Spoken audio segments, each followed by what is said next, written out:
Hey up everyone. This is going to be a short and rambly video, kind of around the concept of permadeath in victory bells. So let's just get this over with.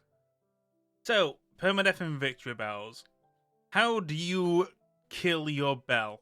And I'm saying specifically kill, because outside of gross negligence, you have to really want your bell to die in order for the permadeath feature to actually work and get your bell killed. Because there's enough safety net systems in place in victory bells that the only way your bell is going to die is if you are just not paying attention and click to kill your bell, or are intentionally killing your bell like a psychopath. Now, to cover how this actually occurs in game, is if your bell is brought below 10% HP or is brought to an over 90% of flooding, your bell will enter a critical state, which the next fight you engage, you'll get a warning pop up, which will tell you that your bell is critical. If you continue further, that bell is going to risk dying, and you will either have no, as in you want to ignore the warning, or withdraw, which will automatically withdraw that fleet. You can also just click off of the screen, and it will automatically withdraw your bell. If your bell that is in critical is the fleet commander, the fleet will auto withdraw. So you'll have to be aware that your bell has been brought below 10% HP, and then move that fleet into another Morgana fleet to trigger that pop-up. In that time, unless you are just not paying attention, you would be aware that your bell is critical and you're going to withdraw it, which means you would either be clicking off or actively clicking withdraw.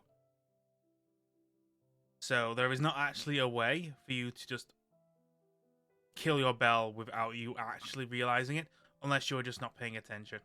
But while I will call people psychopaths for doing this, there is an actual reason why permadeath is in the game, and also why people might want to consider it, and that is due to bell inventory and how many bells you can actually have before you are capped and can't get any more bells or rescue any more bells anyway, which would prompt you to retire bells to make room for later game bells like the battleships and the battle cruisers, as well as any new bells or event bells that might come out. And while you may gain some of that bell inventory space by leveling your HQ level, you will reach a point where you don't get any more, and the only way to actually make room is to purchase that inventory space. So murder is the logical step for more free-to-play Victory Bells players. And that is the only logical and clear-thinking excuse I will give people to killing their bells. Unless it was in beta and you knew all those bells were going to die anyway. That's my reason, which is probably why the footage you'll hear is going to be my video of killing all the bells and getting all the tombstones, so you don't have to do the deed. You're welcome. So yeah, the inventory limit is the only reason the permadeath mechanic makes sense in Victory Bells.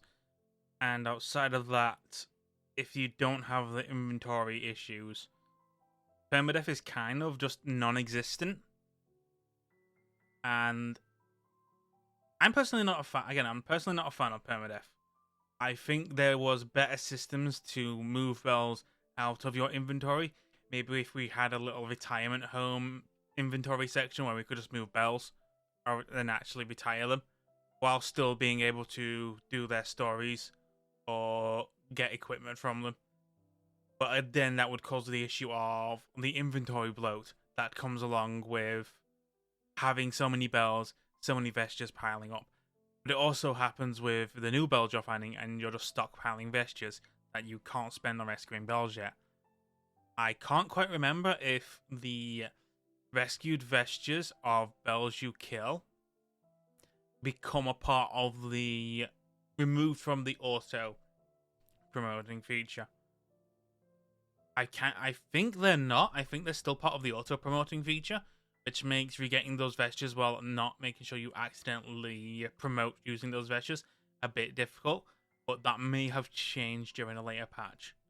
Also thrown around with permadeath, and this has been mentioned a lot in the Q&As, is death days for bells. So when that bell is actually sank or been scrapped or died, there will be a death day for that bell, where you would get the warning the day in advance, and the Belle's permadeath warning would be disabled. The devs have not implemented this feature or not have any plans to implement this feature at the moment because there is no sufficient reward for bringing those bells into battles. So you would literally just not use that bell on that day, which removes the point of playing the game and playing with the bells you like if you're in a situation where you can't use your strongest bell because it's that bell's death day. And rolling back to the gross negligence deaths of bells, I think that boils down to the lack of engagement in combat in Victory Bells and how you kind of just can turn your brain off and go through the motions just clicking. Because during the actual fight of Victory Bells, you don't really notice, so you're just waiting for the battle to end so you can click victory, click continue, just keep tapping, and then get back onto the map. But you won't notice that bells are low HP, and there's no indicator on the map of like a bell being critically injured until you throw them back into another fleet.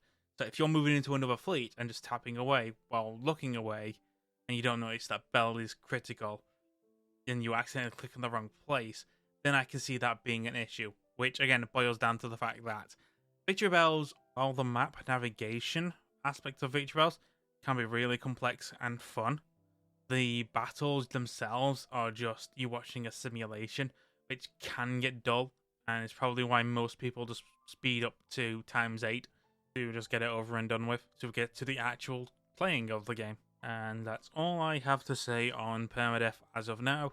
For those who are looking at the game and are being turned off by the permadeath aspect of the game, you have nothing to worry about. Permadeath is not a main staple of the game, it is just a feature that is necessary for the inventory limit. If you are ranting and raving about how permadeath is redundant in Victory Bells, again, it's literally just the inventory issue. Only psychopaths who have no inventory or free-to-play players who have no choice but to pick and choose which bells they want to have in their fleets will use it. It is a non-issue. There is no reason to complain about it outside of the fact that it is kind of just a mute choice that can be done better, and I hope that the dev team do improve it in the future. And that is going to be it for this rambly little video with some mundane stuff in the background. The next video is probably going to be R&D related, which I'm not going to be doing a research and development guide for Victory Bells because that is a field that I am very inexperienced with, but I can probably squeeze out a very long rant about R&D and also the fact that we should be getting R&D 2.0 at some point in the future. But yeah, that's it for the video. I'd like to thank everyone for staying and listening, and I shall see you all in the next video.